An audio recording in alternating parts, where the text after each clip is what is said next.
Well, the winter weather has finally arrived in southern New England.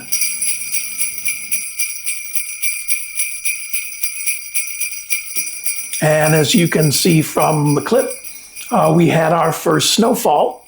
That was about, by the time it was all said and done, 3 to 4 inches of snow, which is 7 to 10 centimeters. Not bad, that's okay. It still looks pretty, but come the next couple of days, it's going to look ugly as it gets dirty and tracked through and everything else. Temperature today only got up to about 20 degrees Fahrenheit, which is -5 centigrade.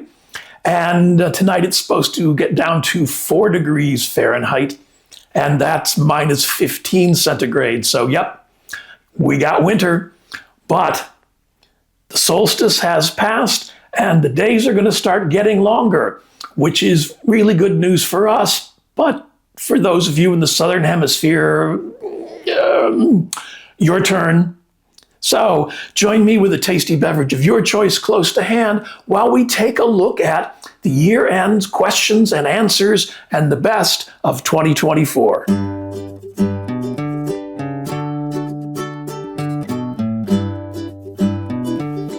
And I want to send out a sincere thanks to everyone who took the time to comment with your location. We'll have that list in just a moment.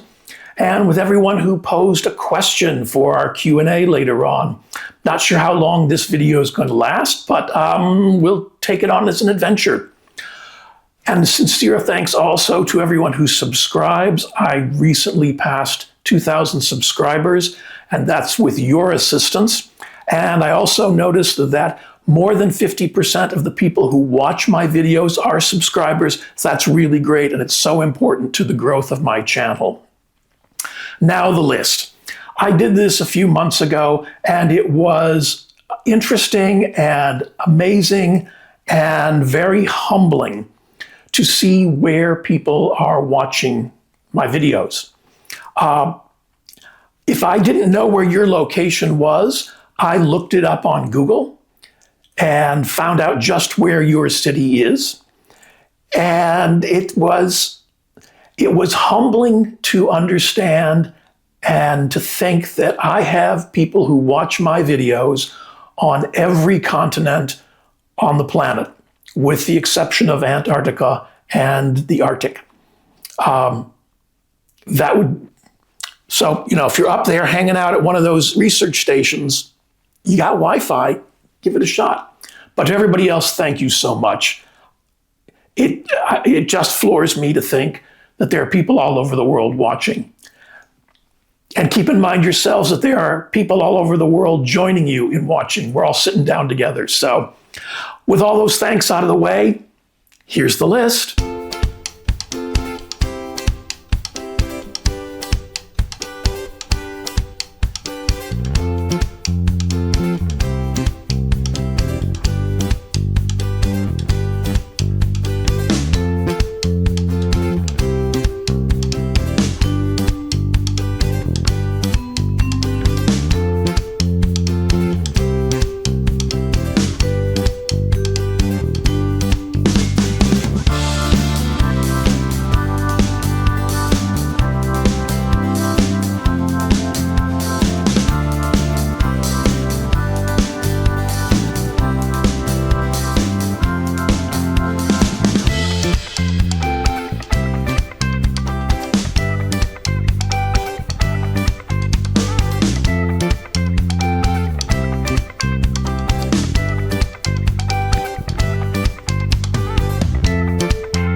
And first up, I wanted to talk about some things that worked in 2024.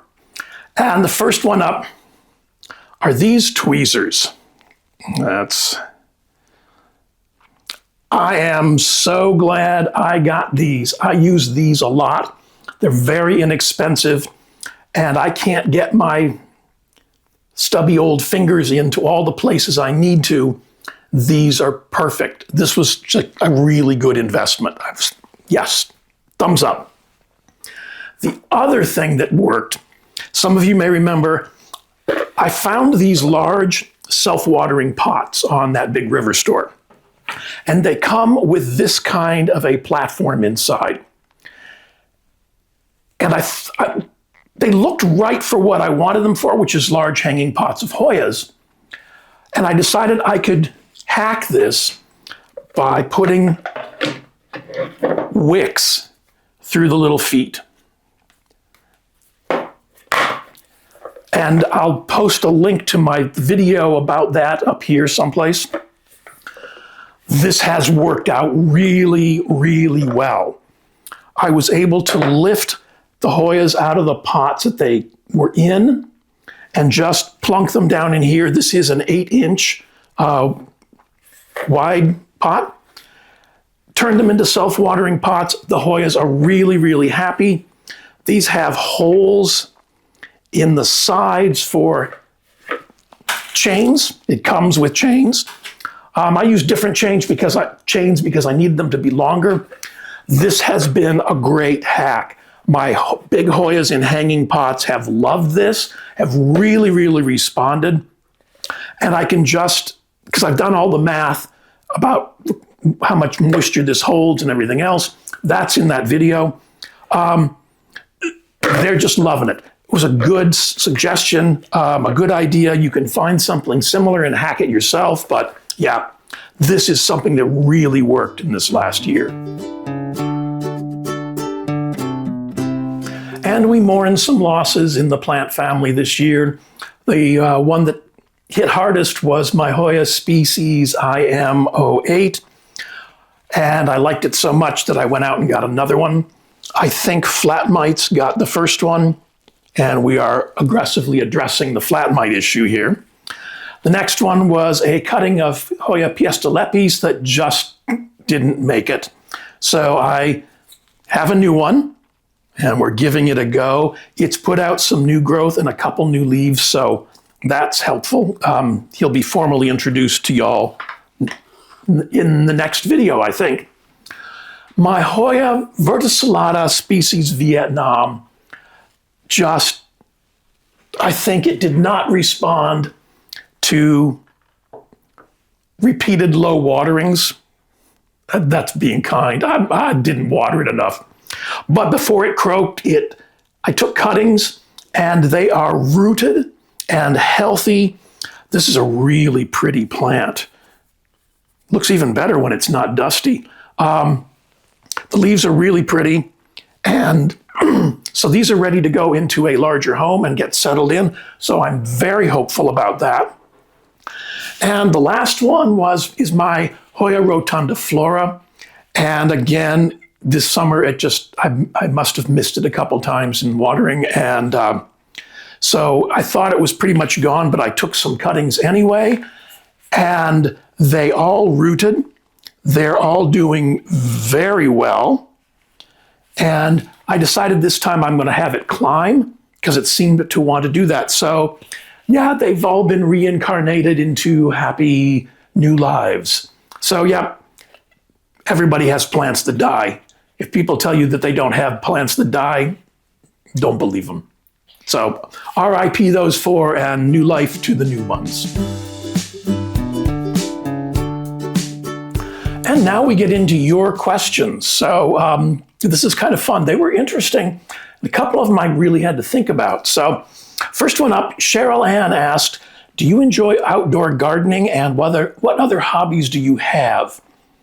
I go back and forth on outdoor gardening. I don't actually have a garden to grow vegetables, but I do some puttering around in my yard and get things to grow that way. The other thing I'm really appreciating and getting into is raising, training, growing bonsai. So that's what I like to putter around doing during the summer. I'm a bowling fiend. I'm not terribly good, but I really enjoy it. There's a certain zen to bowling, which may sound odd, but there is. And I even said to friends that my father loved to play golf, and I hated playing golf. I couldn't stand playing golf. I didn't get it. I didn't get my father enjoying golf until I started bowling, and now I get it. I still don't play golf, but I get it. Next question was from Patty and from Heather, who asked, what is my day job, or what is or was my paid career? I've done a lot of things. I ran my own advertising and graphics firm for a number of years, like 20 or so years. I had 2 online retail stores for 15 to 20 years. I worked in sales for a while. That was fun. And so I've done a number of things. This now is my kind of fun thing. I am retired. So I now have the leisure and the time, or the leisure time, something like that, to kind of do as I please. So I get to do these and spend some time talking with you folks. Okay, next question is, how long have you grown plants? This is from Linda, and when did you get interested? I bought my first plant in 1974. And I now know it was a Tradescantia, and it was labeled Tahitian bridal veil. And that was when I went to college, and it hung in my dorm room. I had a south-facing window, which was probably not the best situation for that plant. And it grew for a really long time. It got kind of full and thick. It bloomed a couple of times, and then it missed a couple waterings.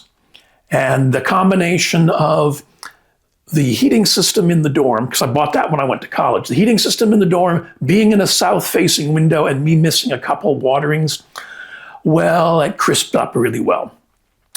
But that's how I got started. That was my first plant. Now, Catherine asked, and Laura asked, Catherine said, I would like to ask what nutrient solution you use and some of your favorite sources to purchase Hoyas. And Laura asked, would you tell us what fertilizer you use? How long have you been growing houseplants? And if you had to pick one Hoya, what would be your favorite? I currently use the 3-part system from General Hydroponics, the Flora series. So there's one part that's micronutrients, there's another part that's targeted at foliar growth, and there's a third part that's targeted at blossoms. And I'm not endorsing that one, that's just the one I started using. It's worked really well for me. And as I mentioned in the last video, if you're growing in semi-hydro or self-watering, you're going to need to find some kind of nutrient solution. They work really well. Make sure you read and follow the directions on the labels twice. Make sure you understand what they're telling you to do, because the instructions for mixing them are very, very specific. It's not just dumping stuff in. So you have to add them in a specific order and mix them between each. Anyway, that has worked really well for me. I know that there are others available, and I'm sure they work equally well. But that's the one I started with, and that's the one that's been working so far. My favorite sources for Hoyas, I usually put them over here in the video. If I've had a really bad experience with a seller, I won't mention their name. But I try and support small businesses, so if the name is over here, it means I've had a good experience with them. If I had to pick one Hoya, that's tough. What day of the week is it? Because it changes from time to time. Later in the video, you'll see some of my best for 2004, or 2024, but I don't think I can pick just one that I really like. I'm looking around the plant room, that's why I'm not just staring off aimlessly into space. And it may be difficult to tell the difference between the two, but yeah, I don't think I can pick just one. Loves Yorkies, $33.95. So how many Hoya do you have in your collection at the moment? And do you have an interest in any other genus? Who else do you watch? I currently have, I did a count this morning, I have 182 different species or varieties of Hoya. I have 12 species of Discidia and 1 papuahoya. And I have multiples of some of the Hoyas. Like I have a large pot of Hoyahead and a small pot of Hoyahead and a large pot of Lacunosa, small pot of Lacunosa. Who else did I watch? Mona, my friend from Plant Therapy 1860. It's like sitting down with a friend to talk about plants. She's a sweetie. Miro on Basie Plants, man, that's what helped me get through. I learned a lot from watching Miro. Fern on Wild Fern, yeah, she's just fun. There's no pretense there. Fern is Fern. She's sweet. I would like to sit down and have cocktails with both Miro and Fern. Not necessarily at the same time, but I think that could be fun too. Dave, sober plant guy. He's sweet and low key, and that's not me, so he's a good match. Yeah, Dave's cool. Doug Chamberlain, Vermont Hoyas. If you haven't discovered his channel, you need to discover his channel. Doug, thank you for everything. Not Dude. Adam, I miss you. Please, I know you're doing other stuff and podcasts and travel, but I miss your Hoya videos. Yeah, dude, come on. Occasionally, please.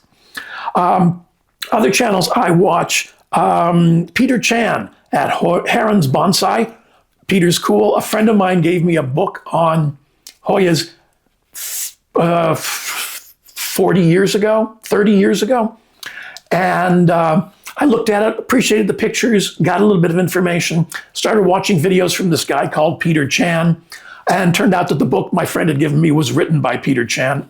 Yeah, he'll make you brave about bonsai. Kootenai Bonsai in Canada, I just appreciate that he's figuring it out like I am and is brave enough to put that on video. That's very cool. And Notion Bonsai, that young guy, and that's not a slight, but when you see him, he's young.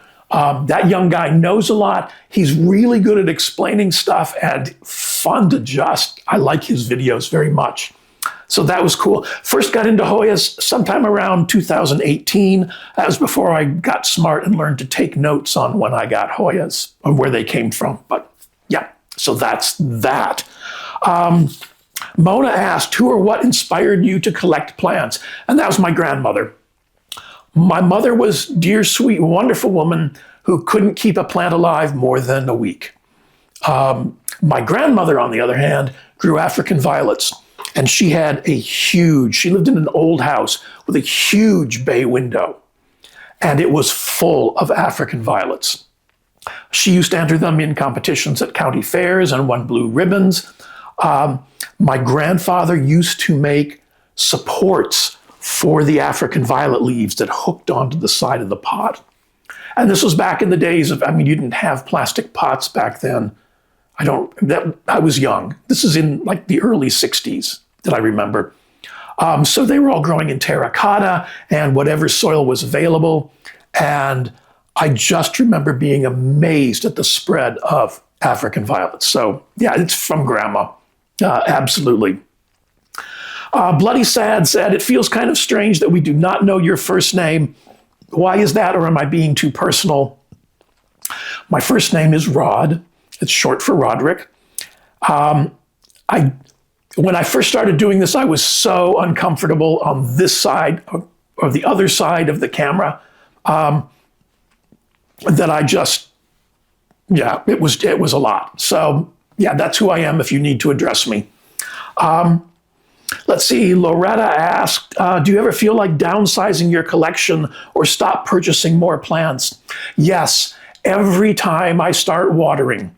But then I see something and I look at it online and go, I want to try growing that.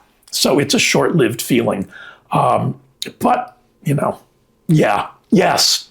I probably will at some point downsize a bit. I'm looking around for potential victims, but I think my downsizing is going to involve cutting back a lot of plants. So there may be cuttings available in the future. Let's see, Amber asked, my question is, do you personally find the shrubby types of Hoyas, such as multiflora and campanulata, thrive in pond or organic? And I have those kind of Hoyas in both substrates, in pond and organic, and they do, to my eye, equally well in both. As long as you keep ahead of your watering and give them care, I think both are equally good. Pond works for me. My multiflora is in pond. So is my Decipuli, and who are you? That's Medusa. But my Odorata, and there's one other one floating around here someplace, are both in organic setups. So yeah, they both work. Elizabeth asked, do you have a recommendation for a Hoya book? And I meant to bring it in. Hold on just a second. It's right here.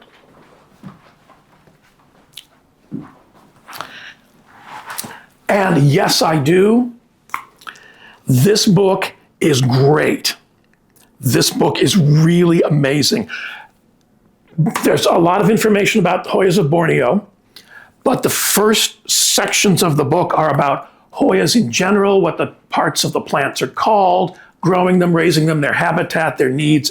This is a really, really good book. Having said that, I have to tell you that it's out of print.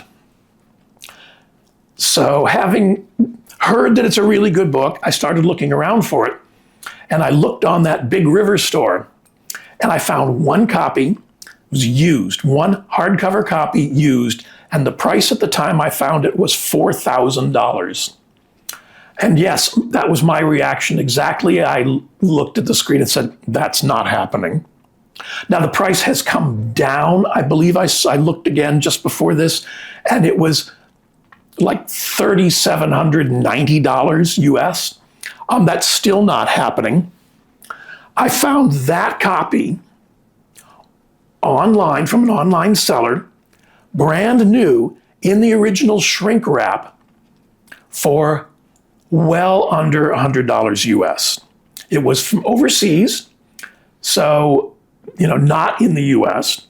So there was shipping involved, and the total price was still under $100, noticeably under $100. The seller was really great. And the downside is that the seller asked me not to mention them on my channel. They have very few copies left, literally like 2, maybe 3. And they explained that they did not need 400 emails for 3 copies of a book.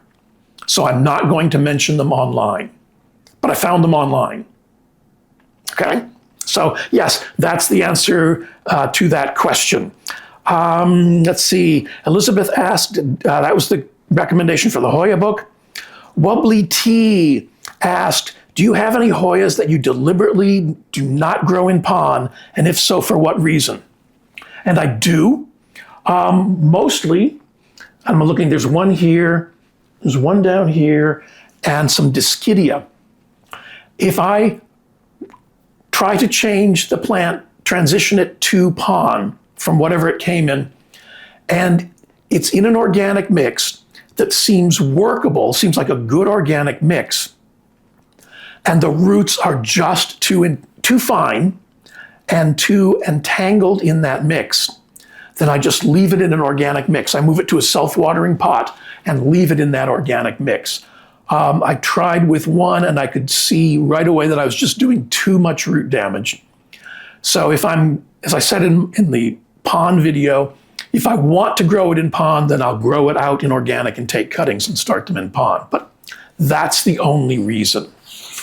Let's see. Sober Plant Guy Dave asked, my question is boring, but You used to be a shorts channel, it seems. What inspired you to move to long-form videos, and do you find it more satisfying?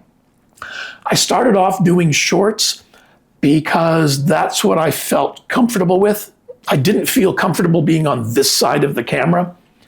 I'm something of an introvert, and I know you're looking and going, really? You? But yeah. So I wasn't really comfortable being in front of the camera. But I wasn't getting the traction that I wanted on doing my shorts.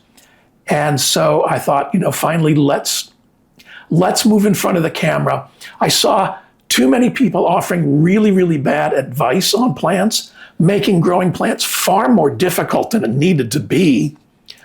And I got thoughts and opinions. So yeah, I made the switch and moved around to this side of the camera.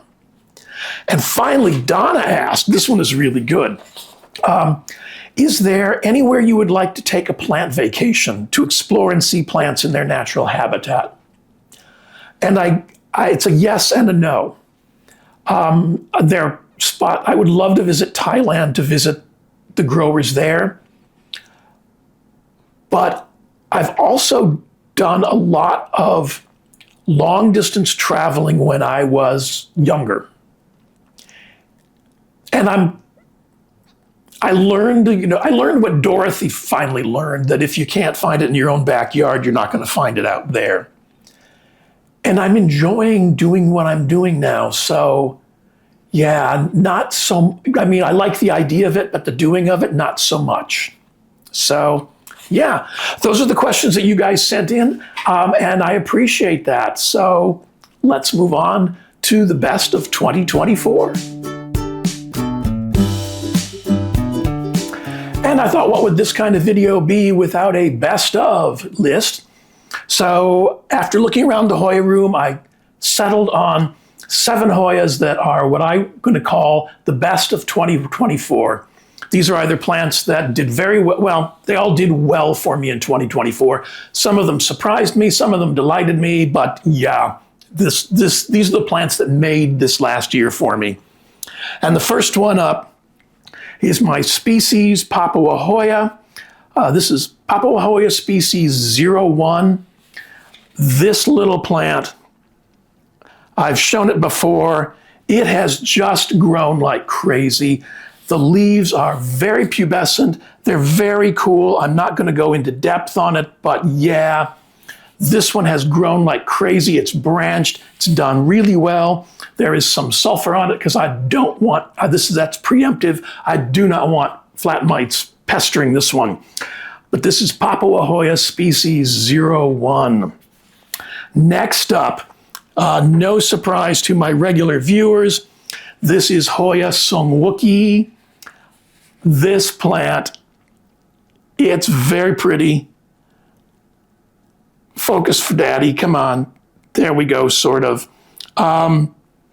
It has grown very well for me. I did not think I was going to like it as much as I do. It's just a very, very handsome Hoya. It has branched, has not bloomed yet, but it's done very well. Yeah, this had to go on the list. The next one up, this plant has been with me for a while, and it is my Hoya houseplants, inner variegation. This plant, this last year, has just taken off. I think I finally found a location that it likes. See, there's a lot of variegation, so I've got it under much brighter lights, which explains some of the sunsplash that you might be able to see. There's some of the sunsplash on that leaf. This has bloomed for me. I mean, we got blooms there now. Let's see if I can, yep. This has been blooming since July in one way, shape, or form. I'm so thrilled with this plant. This has just done very, very well. This is Hoya houseplants inner variegation. Next on the list is my favorite Hoya carnosa. And Kimber, if you're watching, This is my Hoya carnosa crinkle 8. And this is just a great plant. Those leaves are absolutely beautiful. This has grown and bloomed for me multiple times over the course of the summer. This is a no trouble plant. It started growing right away, like most carnosas will, but this one bloomed for me within the first year. It's just a robust, gorgeous plant. Kimber-moi, yeah, you're not alone in this one. This is a great, great carnosa. If you're looking for a carnosa that will grow for you and will bloom for you, yeah, find you one of these. This is Hoya carnosa crinkle 8. The next one up, sorry about all the up and down, but we're all over the place here, is, this one came from Plants Our Life Shop, and this was labeled as Hoya species ALB017. It's an unknown cross, and this was a thank you gift from Anne at Plants Our Life Shop, and this little thing has just grown. It's settled in with no trouble. The leaves are rather pretty, and the last month, all this new growth. So this is just very cool. I gave it a trellis to hold it when it was to here, and now it's all this, and so it needs to be retrellised.